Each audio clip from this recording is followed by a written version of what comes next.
So, I'm the one who scored, my dear. First of all, you guys, on behalf of all of us and the world, thank you for the gift you've given us, especially tonight. Thank you. I can't imagine a better Christmas present what you gave us tonight. I got a great Christmas gift from one of the audience members. Howard Sharp, an old friend of mine, gave me something. You guys will understand why I was so thrilled to get it before the show. I got a Chicago Cubs shirt. Yeah. Jersey, with my name on the back. Thank you. Take it easy, you Southsiders over here. You know what? I can't believe I'm saying this. We may have to get you a freaking Bears jersey. How did that happen? So I would love, we could spend hours and hours and hours talking about your careers, talk what you've been doing since the 70s. We were doing the Tony Orlando and Dawn show. But I really, really want to hear about the show itself. The behind the scenes stuff. Like what it was well, first of all, I want to know how you guys got together. Let's start at the beginning. Can you put him in my ear, please? Because I'm 74 and I've lost it all. What I said was... I'm kidding. How did you guys get together? You know what's amazing? Seriously. When I saw those films that you showed of us, I didn't realize how adorable I was. Have mercy. I was kind of cute in those days. What the hell? You know, and the two girls, hey, haven't changed a bit. They look the same. No, you know what I gotta say, how cool it was for me personally to be backstage with you, and it's gotta be a couple weeks since you've seen these videos, I'm sure, because you gotta keep in mind, they didn't bring those videos. No, I said, would you not. mind if I showed a couple? They didn't see them before, and to see you guys watch those videos and laughing and getting into it and saying, remember that and this, and they're singing along, it was a beautiful memory for me, it really was. So there's so much stuff that we've forgotten about John. Whenever I want to see something that we haven't seen, I just, John Caratelli, could you put it up for me, please? Thank you. So alive and knows everything we've ever done better than we do. Scary. So tell us, how did you guys get together originally? I was producing Barry Manilow. Sit down. I had The then unknown Barry Manilow. Yeah, I had signed Barry Manilow when I was working for Clive Davis. And my job was to sign new artists, and I had a great run. I had a chance to sign some great people that represent great people like James Taylor and Blood, Sweat and Tears and Laura Nero, and of course signed Barry to his first... What year? 1817. It was actually from 1966 up to 1970, and that's when I was producing Barry's first album. And I wanted some background singers, but I didn't want the same background singers that are normally in New York. So I called a friend of mine. He said, hey, listen, Hot Buttered Soul is at the Apollo Theater with Isaac Hayes. I said, Hot Buttered Soul? Perfect. I said, perfect. Can you get them for me? And sure enough, they came in. And one of the members of Hot Buttered Soul was Thelma. And I remember it like yesterday, Thelma, because you walked in, you had long hair, very short skirt, and a Very short pants. Yes. No, that was my and hair. she walked in, and I'm going to say this for the first time, I was blown away by her beauty. No, really, she was stunning, and still is, but she was stunning. And she walked in, confident Thelma. And I said, well, hey, I'm really impressed that you did Shaft with Isaac Hayes, and you did that Shut Your Mouth, then you worked with Marvin Gaye, and you did Frida Prain's Band of Gold, and Give Me Just a Little More Time. Give me just a little more time. And I said, I'm really honored. I said, well, there's your W-9 form. Sign it so we can pay you. She looks at me, she goes, honey, we talking cash. I did not know him that well. I said, okay, I understand. No problem. How much you want? She goes, how much you got? I said, how much you need? She went, how much you want? give us cash, we'll give you gold. And sure enough, they went back. And I'll never forget Barry's expression when he heard their background parts. He went, holy mackerel, Tony. Who are they? I said, they're Hot Buttered Soul with Isaac Hayes. He goes, Barry Manilow and Hot Buttered Soul? I said, it's great sound. Do you remember so the then song? I went to call Telma, because I got this idea. I said, why don't we start the group? So I said, that's the girl I want to sing with. Joyce was in Detroit at the time, in the recording studio cutting with her group. And so I call up to Telma, and I go, hey, I'm down here in the lobby. In Harlem. I said, I'd like to talk to you about going to Europe. Maybe you go to Europe with us to record, you know. And she goes, okay, well, I'll be right down, just wait for me. 2 hours go by. And I wasn't, right? And I wasn't about to leave, right? Time I stayed, right? I stayed because I believed in my heart that she was the one. So now, 4 hours later. 4 hours go by. They made I call me go upstairs and said, what are upstairs. you doing? She goes, I'm doing exercise. Make it up. I'm doing karate with Isaac. We're they're doing karate or something like that. Some karate stuff. I said, okay. Now 5 hours go by, and this is no lie. She comes walking out of the elevator. Go ahead, you finish the story. Still here? Do you remember? Was I there? remember. He was still sitting there like he'd been there all day. Everybody was reporting to me as they went upstairs, and they were like, you go downstairs and talk to that man. He's been there for hours. And it was a blessing because she then says, we going to Europe? I said, yeah. She goes, well, I've never been to Europe. I'll tell you what, let me bring my cousin Joyce. We're perfect together. I said, we only have 2 weeks to rehearse. She goes, we're perfect together. Well, I meet them at the airport in LaGuardia. They come off the plane. And Joyce comes off the plane. And I said, okay, so now we're going to go to Europe. And Joyce had just gotten married. And had to find out if she could skip her honeymoon in order to go to Europe. Which I did. Which she did, gladly. Very understanding husband. I don't know how that worked out. So I felt terrible because I didn't want to take the new bride away from the new marriage. So I said to her husband, hey Rock, why don't you come with us? He goes, well, what do I do? I said, I don't know, I'll figure it out when we get there. I said, but we'll have you come with us to kind of be road manager and stuff like that. And so Joyce and Rock came, and that was the beginning. We started in Mallorca, and Thelma, why don't you tell them? Because we had no musical director that could count off time. What do we do? Well, first of all, Tony gets on stage, forgets that all of us speak no Spanish, starts just talking away. We're like, what's he saying? What's going on? What's going on?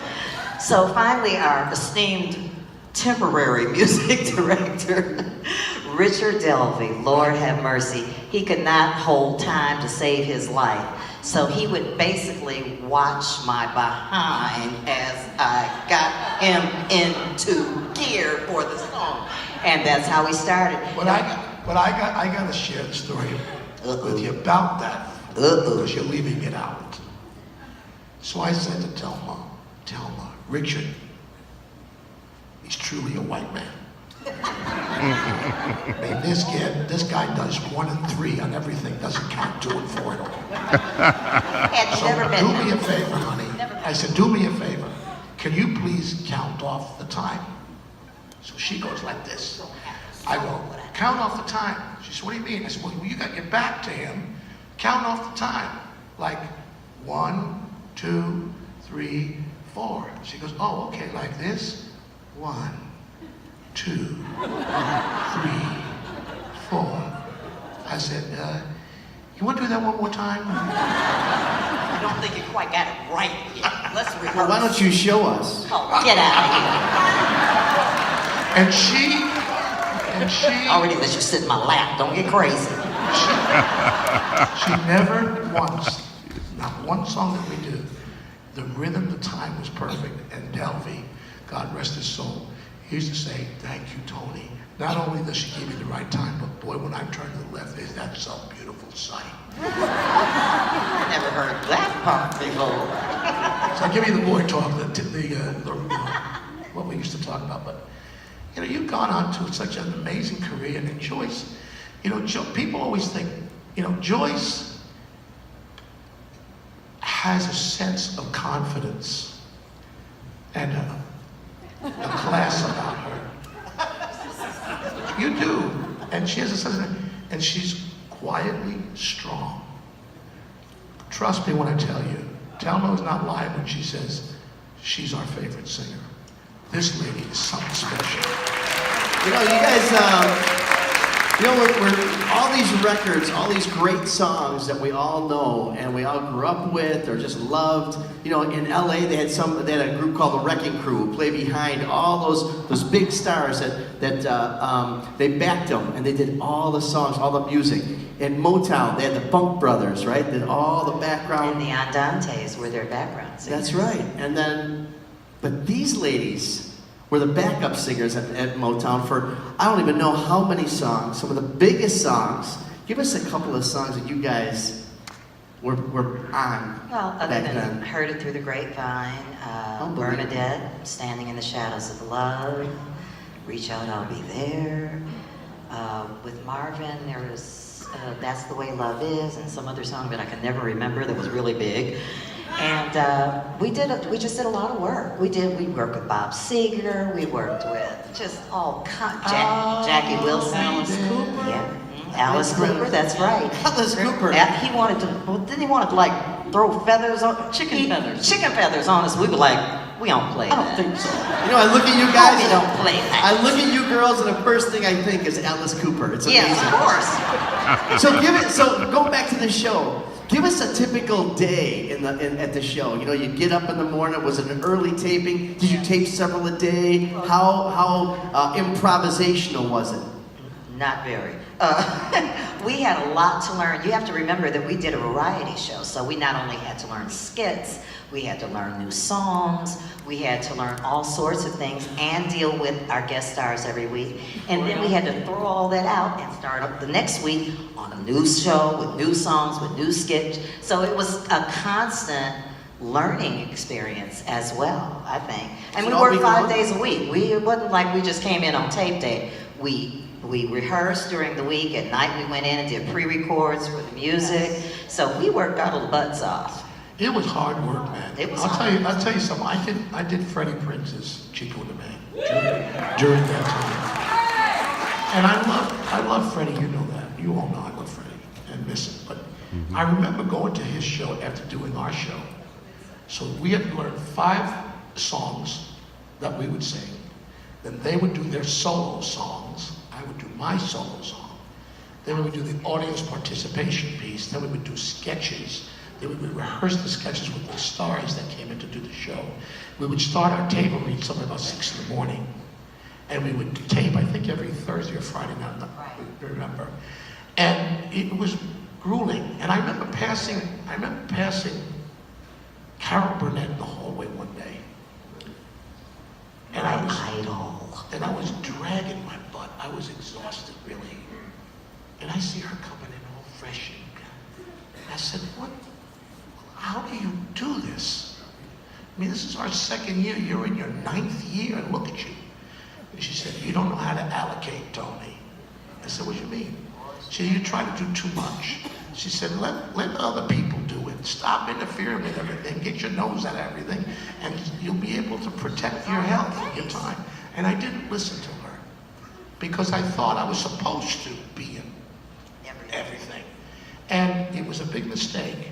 I learned a big lesson from Carol because a variety show, unlike Chico's show, remember, a sitcom is 20 minutes long. 10 minutes is of commercials. Your part in that sitcom might be 10 minutes, 5 minutes. In the show that we did, we were never off that stage. Not only that, but we didn't take like Sonny and Cher. Sonny and Cher would take hunks, and they wouldn't even do dialogue. They would do, because they didn't want the audience and the people and the cast to hear the jokes. We did our show live.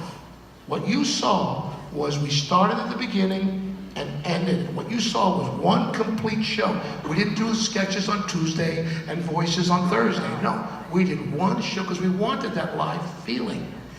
But it took a lot out of us. Let me tell you something. They had a lot more stamina than I ever had. They were able to handle it much better than I. And to be honest with you, my career became my career because I worked with them. Oh, yes. They're all legendary. So, doing something with that type of a format, you know, you really set yourself up for some stuff to happen. Now, there's got to be some memorable bloopers or something. You're like, what the heck are we doing this live for? About the age of Aquarius when you lost your heel on the steps. You remember that? We were doing the age of Aquarius, and they had that big, long bunch of steps going down. This was back in the days of Tony and his heels. So Tony comes sauntering down the steps, and he was sharp. I think he had on either white or pink. I don't know, I'm making stuff up. But anyway, no, I think he did have on white. So he came down the steps. Unfortunately, one of his shoe heels did not. So they got a nice close-up of just the heel, sitting on the steps with Tony down at the bottom. I loved it. I was just like, finally, he is out of that shoe. How about you, Tony? Give me one that you remember. There were so many. Oh my What'd you God. Phyllis Diller. Phyllis Diller, tell that one. Which one? Phyllis, remember? Okay, you're gonna remember this. We're on stage. No, we'll wait. Inspiring. No, we'll wait. Remember? What happened?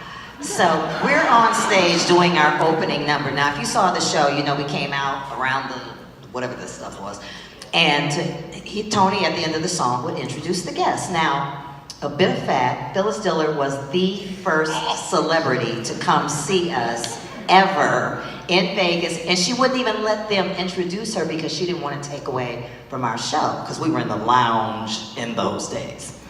But anyway, she comes out all duded up for her intro. Tony did something he had never done in life before. He takes off the stage, runs up on the thing where she's on, grabs her, whips her back to give her a big old kiss.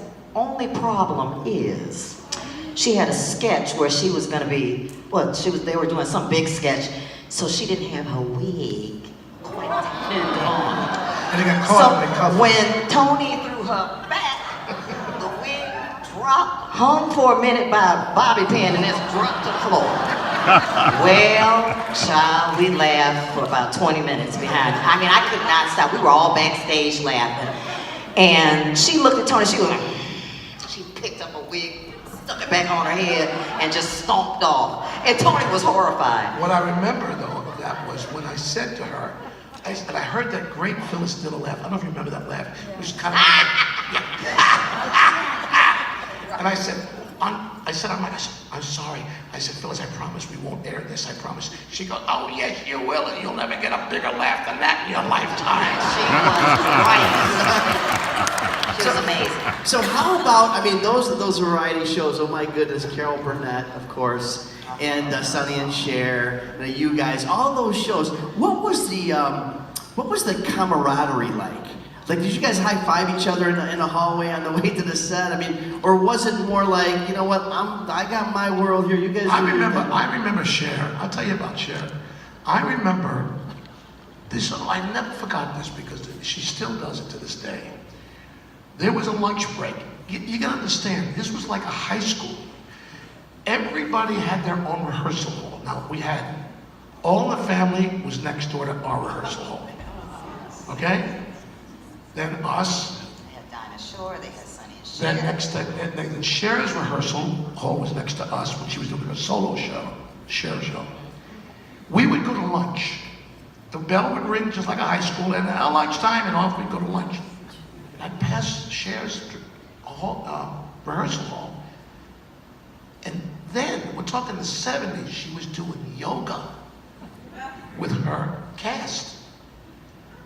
And I looked in and I called her out and I said, I said, Cher, I said, what are you doing? She goes, oh man, I gotta keep my cast in shape. We gotta stay in shape. But yoga wasn't even the most popular, like today, it's popular. But she was way ahead of the curve. She was into her body. She was into staying in shape. And to this day, if you go see Cher in Vegas, I went to see her recently, she walks out, she looks like she's a kid. The girl can do a 5-minute plank at her age, whatever age that is, 39 and old, I guess, when I discuss girl. Yeah. And I remember that as being dedicated to her craft. What I remembered is that she was really serious about her craft. And that's the one thing about that period of time for the three of us. We were working with some amazing people. Let me talk about some of the people that came on the show as guests, and then those people have their own shows. Dinah Shodan and Carol Burnett and Cher and even Donnie and Marie at times would rehearse down the hall from us, from their show. This was a very special time in the 70s. This was a time when performers didn't put down other performers. This was a time when they respected each other. When another performer came And encouraged each other. I hate to hear a lot of these young performers today, the way they kind of knock each other. It's just not right, and it's too hard a business. This is my 58th year in show business. And I can tell you that it's been a blessing, but it's a tough business. And you go out there and you may last 58 days. You may last 58 hours. And to last as long as this woman's been on television, when her shows, she's doing this, and still as a young lady, 45 years this girl has been working in television. It's unbelievable. And so what I do miss, and tonight was a joy for me, because to stand next to these two, you can't believe when you hear what comes from their ability to sing, how it inspires you. You picture me in the middle of the two of them. The last time I got that inspired by a singer was with Aretha Franklin. I remember doing a talk show in Detroit, which you came, and Aretha was a guest. And myself and Billy Preston together sang, I forgot what song it was together. Oh, You Are So Beautiful. And I remember Aretha hitting a low note, much like Telma's low note, and Joyce's Ave Maria, and I stood next to her and I went, oh my God. So you make it come up. What comes out of their chest is just unbelievable. And that's what it's like with Telma and Joyce. That's why I say, I had my hit records in the early 60s, as a teenage kid, but I never knew what it was to be truly a professional and truly in the middle of greatness until I sang with them. It's beautiful. You don't hear that kind of respect. You really don't. On the show.